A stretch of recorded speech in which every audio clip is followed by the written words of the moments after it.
I tried to do a live. I had my iPad switched up as down, down as up, so you guys can see what I'm doing down here. I'm looking at the wrong position. I tried to do a live, and I don't have enough subscribers on Facebook yet and YouTube, so I have to keep building.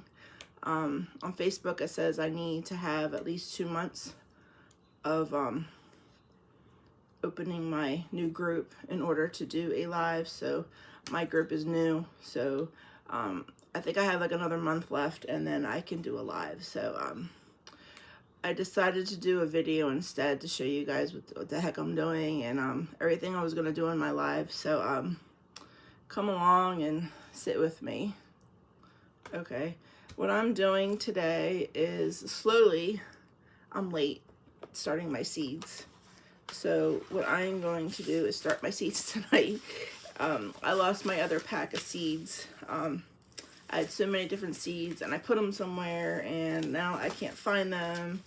And I had to just order a few of my main seeds for this season so I can get this started. Okay, what I'm going to be starting today are these giant peppers.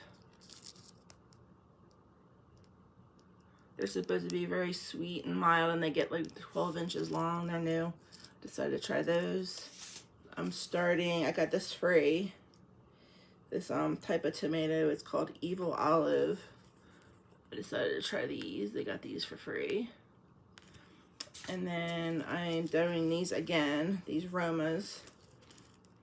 I got Romas. If you want a lot of tomatoes, do Romas.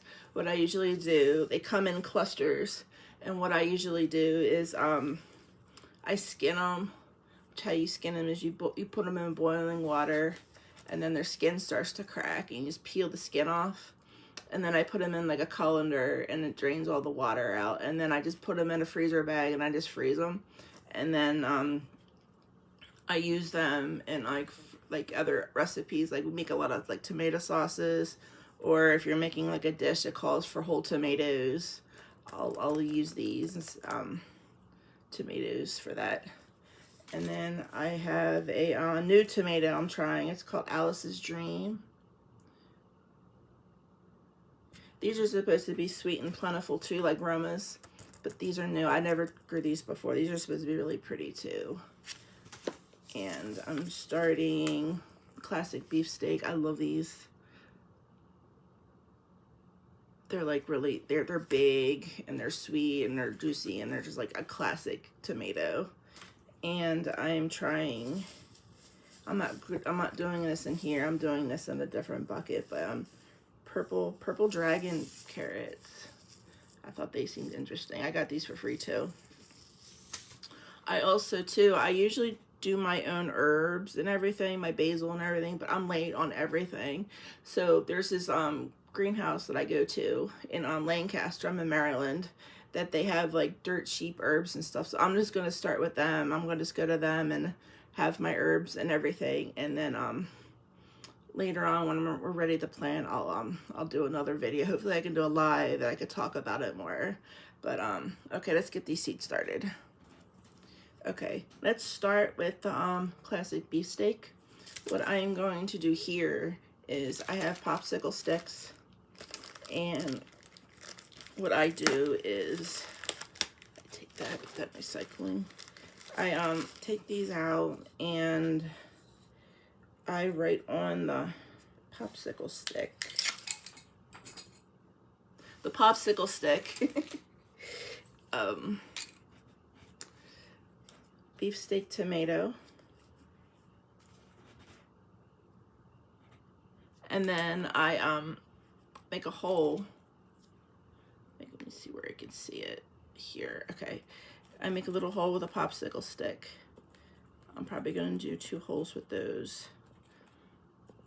And then eventually, like if I'll put like 3 or 4 seeds in each hole, like a bunch will come out. And then I'll just move those seedlings over to the next 2.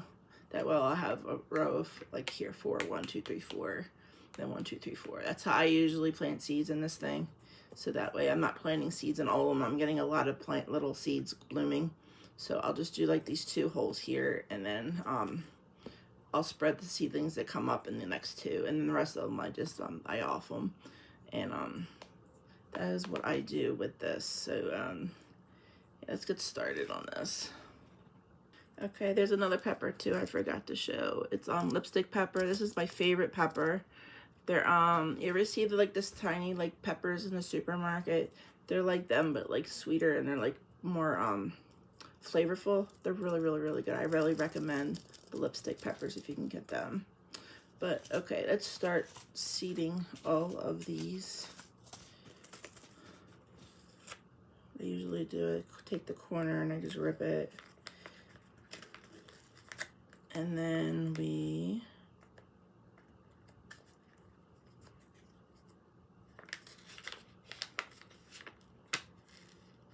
a little bit out. There we go. And then I usually put like 2 or 3 in a hole.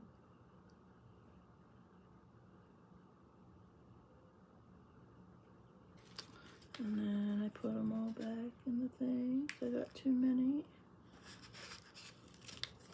And that was the beef steak. And then I take my little thing and then I cover it back up.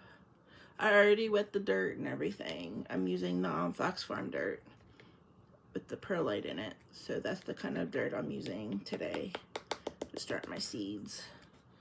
And okay, and then we'll go on and on like that to plant our seeds. And I have it all categorized. I have my beefsteak, my Roma, the 2 new tomatoes, the Alice's Dream and the Evil Olive, and then I have my 2 peppers in the back. So I have everything organized. And then once I am done putting all my seeds in, what I do is I take plastic wrap and I put it over top like a little dome, because the popsicle sticks will make it into like a greenhouse kind of thing. And then I let it sweat, and then I have a light over here. I put it on for like 24 hours for the seeds to grow. And then like once they start to come up, and then I change the 24-hour to 12-hour when they start to come up, and then I don't need the plastic anymore. Then I'll take the plastic off the top, and then I just keep watering them. And then once they get too big for here, what I have is smaller containers that are like bigger but smaller, and then I transplant them into there, and then I let them continue growing in there. And then when it's time to go outside, I treat my soil, which I'll show you videos on that. I'll make videos on that. And then I put them where I'm putting them, which is the back there, back of the yard. And then that's about it. That's how I do my tomatoes and my peppers. And like I said, there's gonna be like future videos of planting other things I have. Let me show you the other things I have. These are the other seeds I have. I have zinnias, which I plan on doing in honor of my grandmother. My grandmother loved zinnias, so I said this year I'm gonna do zinnias. And then I have, everybody knows I grow a lot of sunflowers, so I have some new sunflowers I want to try this year. These are called Florenza sunflowers. I thought they looked really pretty. I've never seen something like that before. And let me see how tall these get. These get 3 to 4 feet tall. So they're not too tall, but they're tall. And then I have this one, Archaea sunflower. I thought that was neat. That's pretty. And this one gets to be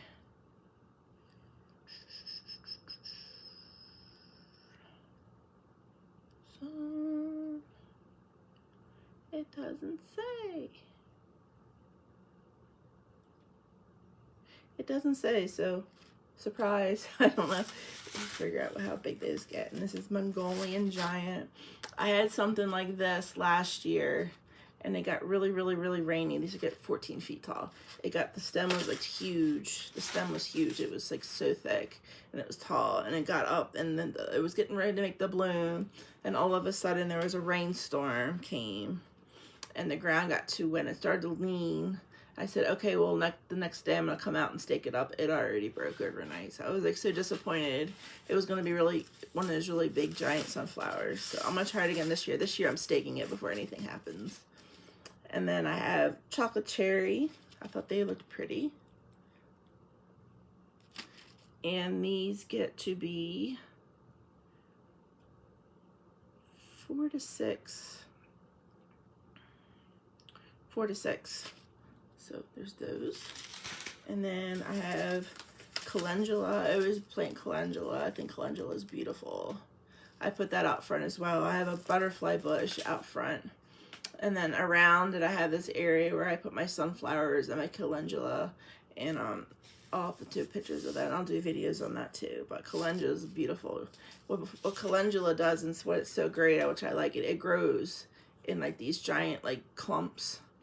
And every time the flowers come up, they'll die, but like more will keep coming up. And it's like endless flowers throughout the whole season.